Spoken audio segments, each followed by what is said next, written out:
We're better to discuss consumer surplus and producer surplus than at some little tacky cruise ship town here in Mexico. Actually, we'll turn over here. You can see we're in Mexico because we got the Mexican flag. But we could be in Mexico, we could be in Belize.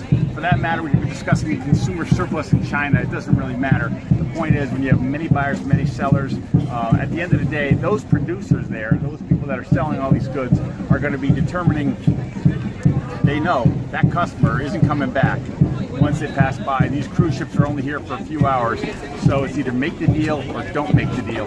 So we're going to try to get a little bit of video of buying various things. I don't know what we need here. Maybe Mayan calendars, or maybe chess sets or something. We're going to figure out something. We're going to do some negotiating here, do a little haggling, see how that all works, because I am really cheap and I don't like to spend money. So I've got my bottom number going into this, and I know I can work with that. What are these made out of? Huh? What are they made out of? That one is on the stone, this on the onyx, and marble. ¿Y cuánto cuesta? 35. 35. I have it offer today at 25. Yeah. 25. She only has $20 to spend, so she can't buy Which that. color you like? I don't know if she wanted it or not. I mean, for $20 is all you can spend, you know that. Which color you like?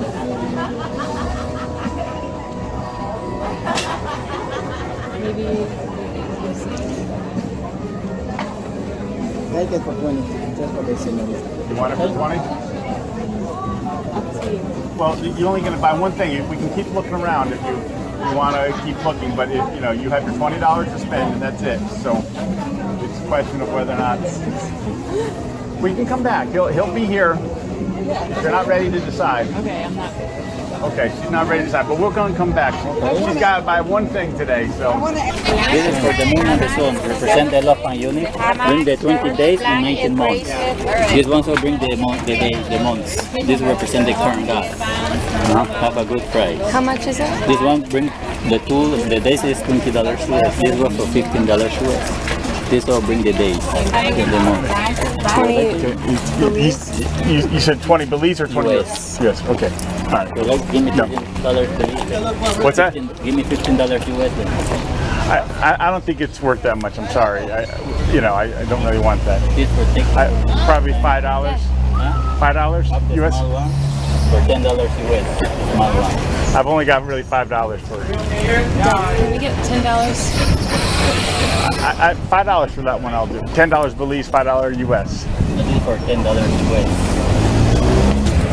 This is. Okay, you're buying it. Okay. Okay. You see the prices? One for €2. There's a special price, one for €2. That's important. Here we are in Rome. Actually, just on the outskirts of Vatican City, and they're selling all sorts of paraphernalia. But what you notice here, my lecture is, I want to talk about two things. One is consumer surplus, the other is producer surplus.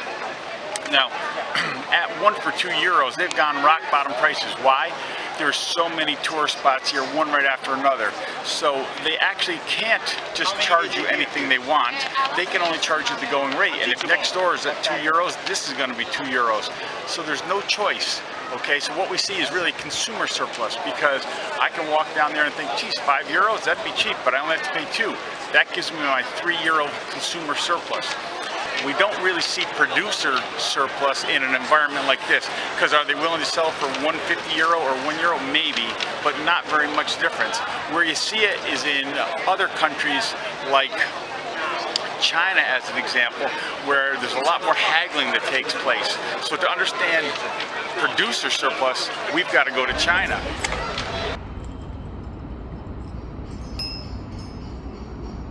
Very nice.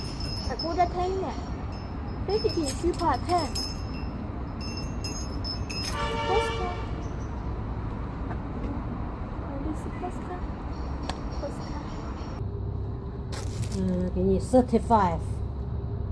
Okay? No, Okay? No. How much? I didn't say I want them. I was just looking at stuff. 你要看这个，你是这个。这个价给你，反正 painting OK, painting OK. 10. No. Okay, no 10. So, I want to talk about consumer surplus, which is a concept we talk about all the time, particularly in microeconomics. You'll notice in the background, of course, is the Great Wall of China. That's right. Where else are you going to give a lecture about consumer surplus? But what I really want to talk about is not the Great Wall itself, but all these gift shops that you have along the border here. These gift shops, they sell all sorts of junk. But the key to most of the shopping is you take the asking price that they first give you and drop it to 10% of that. And that's about the selling price that they're willing to pay. That will cut out all the producer surplus.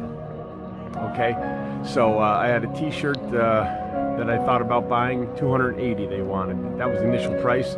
He ended up at $30. I was only offering $20, so I didn't quite get it. I did get my Great Wall baseball cap. Now, they started at $95. I bought it for $10. So, I wasn't really, that's $1.50 US. So 10 yuan. I certainly could have paid more than that. I just didn't have that much of an interest because I know the quality is not really there. But too often people are paying way more than that price. So the producers are willing to produce this and sell this hat at 10 yuan, the t-shirt at 30 yuan.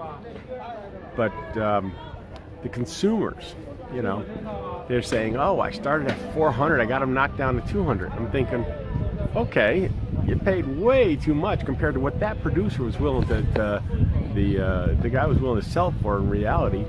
But that's a number that was good for you. That was your number, 200. For me, my number would have been 40, whatever it was he was buying, some paintings. And so now the truth of the matter is, you got to know your number. When you come into a market, you got to be able to say, this is my number, or I walk away. And that's how you maximize your consumer surplus. Well, you're not actually going to maximize consumer surplus. You're going to get what you're willing to pay for it. And that's all you need. And that will eliminate a lot of the producer surplus. Okay. The fact that many people are willing to pay higher than that, if you come in with that rule of thumb, whatever their asking price is, go to 10% of that. I was probably willing to pay more than 10 yuan for this hat.